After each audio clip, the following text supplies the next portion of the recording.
Wendy Pye runs a company that brings literacy to the world and is a passionate advocate about business ethics, a hot topic for this interview, undertaken in the midst of the global financial crisis. Leadership is really about having directness. I'd say that I'm quite a straight shooter.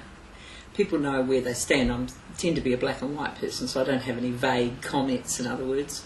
I give clear direction to people. I believe leadership should be, you should always instill a sense of loyalty and integrity within your business. It's quite sad, and it doesn't happen a lot of times to other people. We don't see that happening a lot in business in New Zealand at the moment, and particularly, but it's something that we really are lacking in a lot of areas. And integrity is a big issue with me. And leadership is really all about instilling an aspiration in people, people being able to achieve their own goals within your team, and being able to develop that team. And I also think that people must understand that you are at all times can lead them. I look upon business really, and any campaign I do, and this involves leadership as well, very much like a war campaign. All right. So, in the sense of when you go into business, you go into battle. In the sense of private enterprise, you have competition. You have an international frontier of competition, and I've always looked at every campaign that I've ever done internationally, and the same criteria as a general would plan that campaign. And I plan it exactly like a general does in the Army or the Air Force or the Navy or whatever it is. Not that I'm fascinated with war, but I'm very fascinated with how people who are great leaders today around the world and how those leaders have achieved success.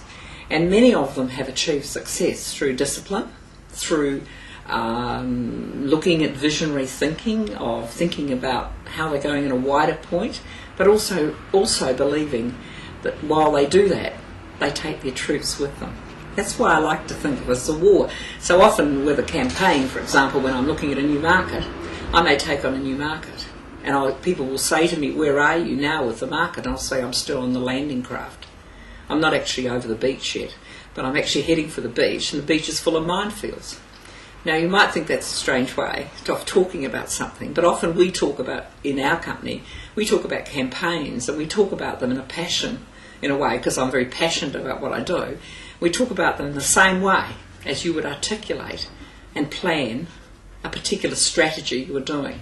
So it's in some ways it's strategic planning, but it's thinking about the strategy and how you take the team with you on that strategy.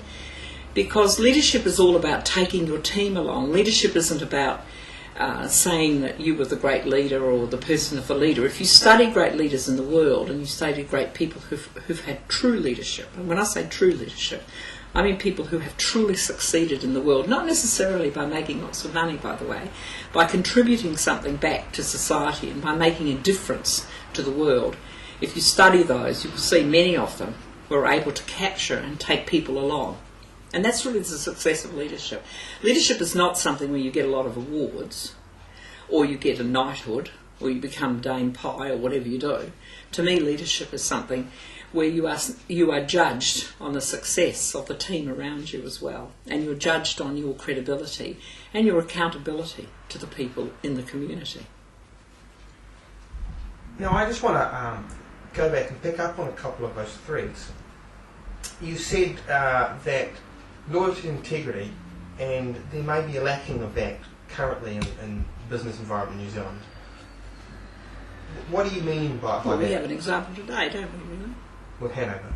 That's right, an example today. I mean, why was it advertised extensively on television last week, asking for people's money? Mm-hmm. Is that integrity? Would you call that integrity in the business community? Would you call that an example, and I'm not criticising individual people, but would you call that an example to inspire you to go into business? Inspire you if you were a young person looking at business? That wouldn't inspire me.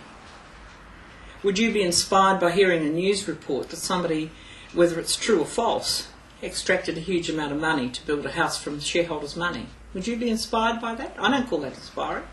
I call that a lack of leadership.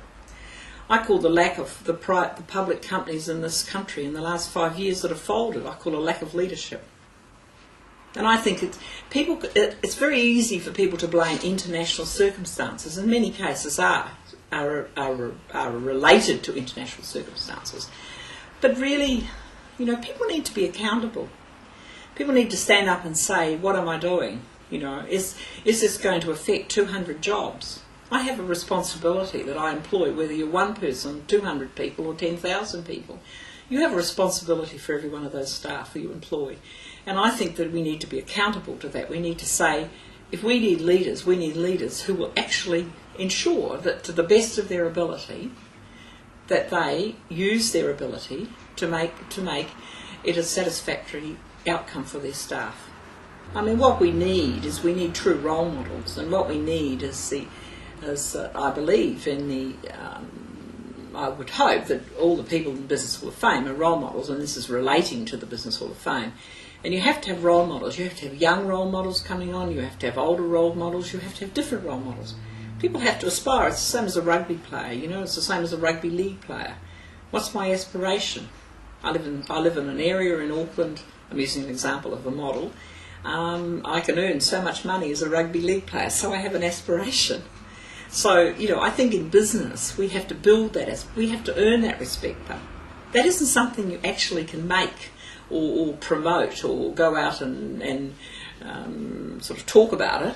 It's something you have to earn from the people.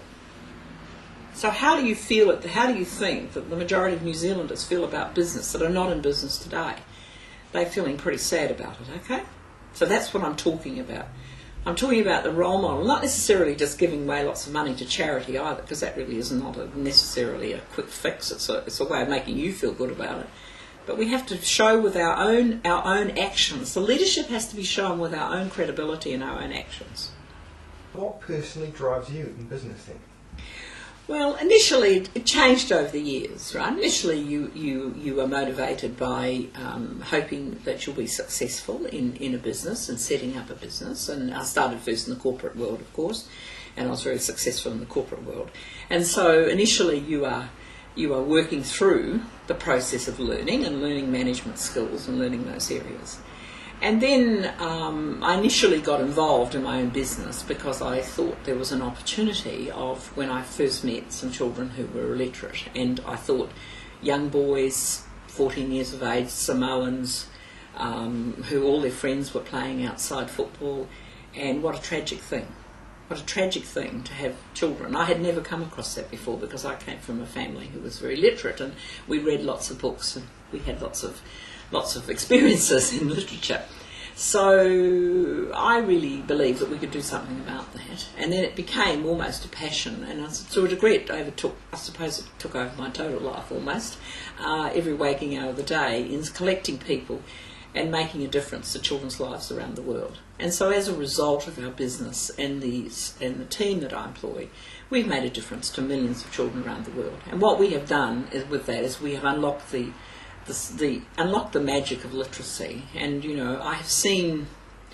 I always say this, that if tonight I drove home and a truck ran over me, I really am very satisfied with what I've done in life. And I think that's a wonderful way to be, because first of all, I have seen the results in Africa, I have seen the results in many countries of the world where we've taken isolated desolate places and turn them into great literacy places.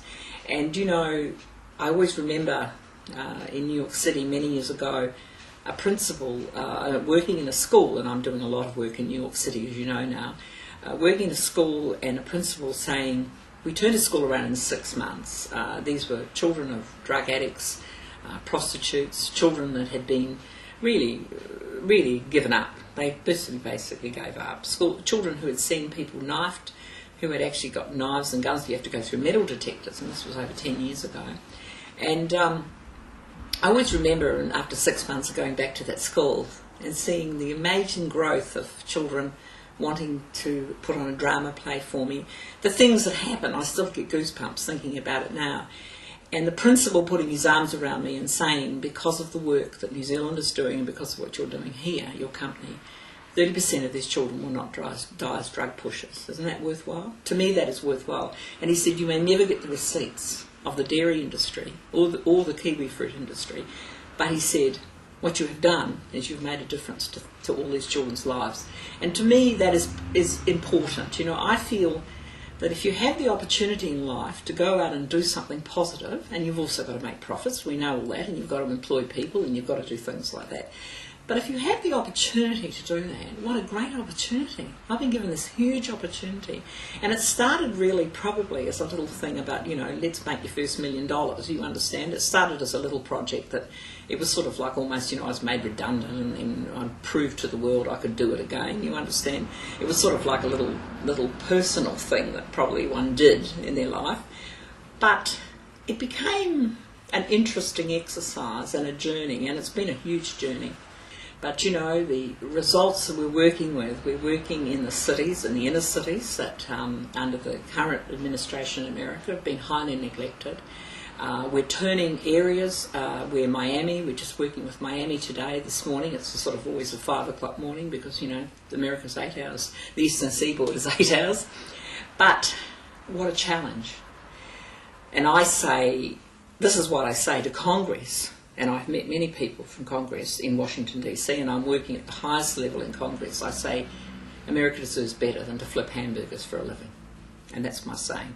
And so we developed 6 years ago, I spent a huge amount of my own money, millions and millions of dollars, developing the greatest amount of technology outside of Disney. And we own now the largest amount of technology, all created by talented New Zealanders and people we brought into the country. We built an animation studio, and we built this whole vision of how the world will learn on technology and print. And it's so exciting. It's like this whole journey. I just wish I was a bit younger, but never mind. I'm still here. Okay? That's fantastic. That motivates me. So that's motivating you, and we've talked about the importance of a leader taking his or her troops with them. So how important is it to foster a culture in your business, and how do you get the best out of people?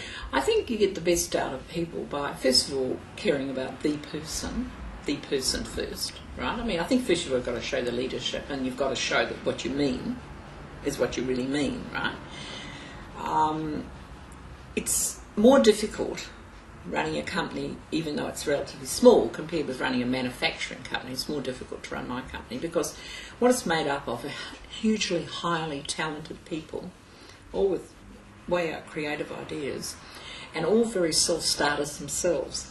So when you put that group of people together, the synergy is quite complicated. It's quite a complicated process, right? So you have all of these people wanting to jump on the bandwagon. It's sort of in some ways, in a miniature sense, in a very, very micro sense. It's similar like an Obama type of thing, you know. You can rustle up. And in America at the moment we have what we call a groundswell, and we have all these people wanting to join this bandwagon, right? They're all wanting to be part of this exciting new experience we're creating. How you manage that is a real challenge, and it's quite a nightmare sometimes because it's not easy, because they have individual ideas, and they also, and what you've got to do is listen, be a good listener. Secondly, I believe you've got to allow them to contribute. That means not in a negative way. I mean, it means in a meaningful way. That means if somebody comes up with a really good idea, and this is not derogatory or anything meant to, but if the receptionist comes up with a really good idea, listen. I think a lot of managers don't listen to their line staff. They don't listen to the people around them. They just have their own little idea that they have and away they go. Also, we tend to be a level company. What that means is a level line, right? So we value people's contribution. A lot of people have a line. If you looked at the structure of the company, you have the person there, then you have the assistant to the person, and then often in the corporate sense they don't hire people who are better than they are because they're afraid they might lose their job. So half the time is spent worrying about whether the person's got mag wheels on their car or whether their car is a higher cylinder than the other. And I think this is probably a different style of management that women have. I would need to say that. Because it's not necessarily, I have very caring men in my organisation as well, but the profile of the people who work in my company could go anywhere in the world and get a huge job. There's no problems because they're very successful in their own field. So you have to be secure in your own field, but also harnessing that talent is a major job. And I'm not pretending it's very difficult and very challenging because I think I've never run a manufacturing company, but I used to run 5 companies with the New Zealand newspapers. So I used to be, I ended up in my career doing that in New Zealand newspapers. And we used to have printers and people who did printing and things like that. And that was much easier probably to control than a whole group of creative journalists who come out with thousands of ideas. You understand where I'm coming from. So when you're running a creative, visionary company, which we think we're visionary, I mean, we're leading the way in many, many cases of what we're doing around the world. When you're running that, that's quite a challenge, because you have all these people around the world who want to jump onto the wagon, but you also have talented people within your own structure. And when you look at my structure, and you've got, my art director of 34 years, you've got my secretary of 32 years, I mean, my track record, and I've also got a file that's that wide and that thick of all the talent of New Zealand who want to work with me tomorrow morning. So why is that? I have never had a problem with the brain drain or anything. See, I don't actually understand why people talk about it. When they say we can't get skilled workers, I would like them to define that, because that has never, ever been a problem with me. I have had the most talented illustrators, the most talented people, writers, the talented animators, and this is a tough field. This is a field where you need talent. I don't have any problems, so I don't actually understand why all those people are moaning. Why do they moan about that all the time? Because there are hundreds of people who are so talented in this country. You just need to channel it.